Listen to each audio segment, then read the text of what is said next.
오늘 우리가 살펴볼 인물은 이집트의 2인자라고 불리는 요셉입니다. 요셉이라는 인물을 잘 알고 계신가요? 이집트의 2인자, 이집트의 총리라고 결과만 놓고 본다면 요셉은 굉장히 행복한 인생을 살았을 것 같지만 그다지 순탄하지 않습니다. 그가 총리가 된 과정을 살펴보면 굉장히 많은 우여곡절이 그의 삶 속에 있었는데, 요셉은 정말 눈치가 없었고 나만 생각하는 이기적인 사람이었어요. 눈치가 없는 것을 넘어서 눈치가 제로였다고 합니다. 전혀 눈치가 없던 요셉이 어떻게 총리가 되었을까요? 도대체 그의 인생에 어떤 일이 있었는지 메시지를 통해서 살펴보길 소망합니다. 성경에서 보면 요셉은 형들이 잘못한 것이 있으면 일러 바쳤다고 말하고 있어요. 또한 아버지가 자신만 사랑해서 자신에게만 특별한 옷을 만들어 줬다는 것도 알고 있습니다. 아마 요셉은 아버지가 자신만 특별히 사랑하고 형들이 자신을 미워하는 것을 알고 있었을 것이에요. 그렇지만 정말 눈치가 제로였어요. 눈치가 조금이라도 있었다면 형들이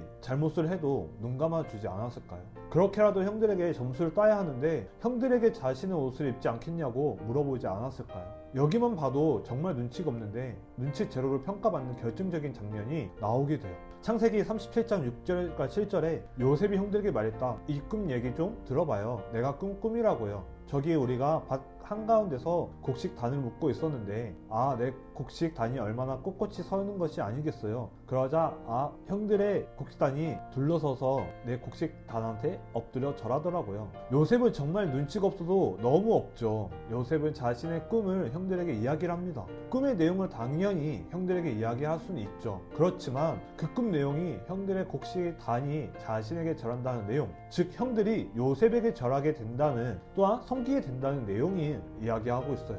꿈을 꾸었으면 조용히 혼자 마음에 품고 있으면 되지 굳이 자신의 꿈들을 형들에게 이야기를 합니다. 거기서 멈추지 않고 꿈을 더 꾼 것을 아버지와 형들에게 그 꿈에 대해서 또 이야기를 하죠. 눈치가 없는 것을 넘어서 조금 이기적인 것처럼 보입니다. 그래서 형들이 요셉을 너무나 미워했고 결국 이집트의 노예로 팔아버리게 됩니다. 여기서부터 요셉의 삶에 고난이 시작돼요. 이집트의 노예로 팔려간 요셉은 먼저 보디발 장군의 집에 가서 열심히 일을 하고 하나님이 요셉과 함께하여 그 집에서 인정을 받게 되는데, 그래서 그는 그의 가정 총무가 됩니다. 그러다가 보디발 장군은 요셉에게 그 집의 모든 것을 맡기고 한 집안을 관리하는 나름의 권력을 얻게 되었는데 행복은 결코 오래가지 않죠. 어느 날 보디발 장군의 아내가 요셉에게 찾아오고 자신과 함께 동침하자고 유혹을 합니다. 요셉은 그렇게 할 수 없다고 이야기를 하는데, 이로 인해 화가 난 그녀는 요셉을 모함하고 결국 그는 억울한 누명을 씌우게 돼요.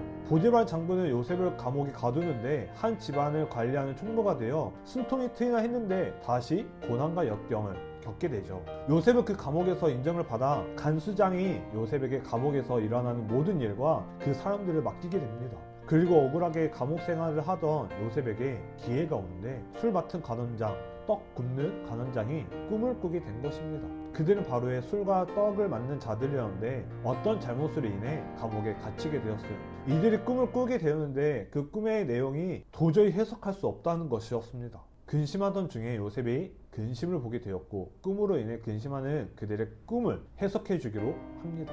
꿈의 내용을 듣고 해석해 보니 떡 맡은 간원장은 죽게 되는 내용이었어요. 그러나 술 맡은 간원장은 다시 복직하게 되는 내용이었습니다. 그리고 요셉은 있는 그대로 이 둘에게 알려주면서 술 맡은 간원장에게 이렇게 부탁합니다. 창세기 40장 14절. 당신이 잘 되셨을 때 저를 꼭 기억하시고 저를 어여삐 보아주십시오. 파라오께 제 사정을 말씀드려서 저를 이 감옥에서 나가게 해주십시오. 요셉은 자신이 너무나 억울하게 감옥에 오게 되었으니 복직하게 된다면 바로에게 꼭 자신의 이야기를 해달라는 부탁이었어요. 술 맡은 관원장은 요셉의 해몽대로 복직하게 되었는데, 요셉은 관원장을 통해 억울함을 잘 해결될 것이라는 기대를 했을 텐데 이 기대는 물거품이 되어버리고 말이죠. 술 맡은 관원장은 결국 요셉의 부탁을 잊어버립니다. 한 줄기 희망이었던 간원장이 요셉을 잊어버려서 요셉의 삶에 희망이 없어 보입니다. 형들에게 배신을 당해서 억울해 죽겠는데 감옥까지 들어왔는데 자신의 삶이 왜 이렇게 지치는 것인지 한탄하지 않았을까요?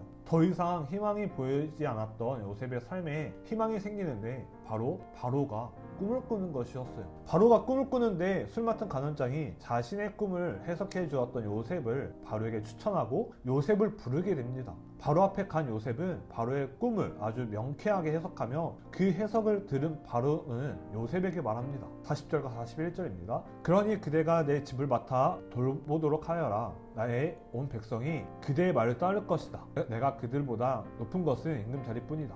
또 파라오가 요셉에게 말했다. 잘 보아라. 내가 그대를 이집트 온 땅을 맡아 돌볼 총리로 임명한다. 바로가 꿈을 해석하면서 바로는 그를 하나님의 영에 감동된 사람이라고 칭하며 요셉을 이집트의 2인자, 이집트의 총리로 세웁니다. 그에게 자신의 인장 반지를 빼주고 삼배로 귀한 옷을 입히고 금목걸이를 걸어주고 요셉을 총리로 공표합니다. 요셉의 삶은 더 이상 희망이 없어 보이고 고통과 고난만 계속될 줄 알았는데 그의 삶이 한순간에 완전히 뒤바뀌었습니다. 사랑하는 여러분, 요셉이 이집트의 총리가 된 것만 보면 요셉의 삶이 행복만 가득한 것 같죠. 그의 삶을 보니 어떠신가요?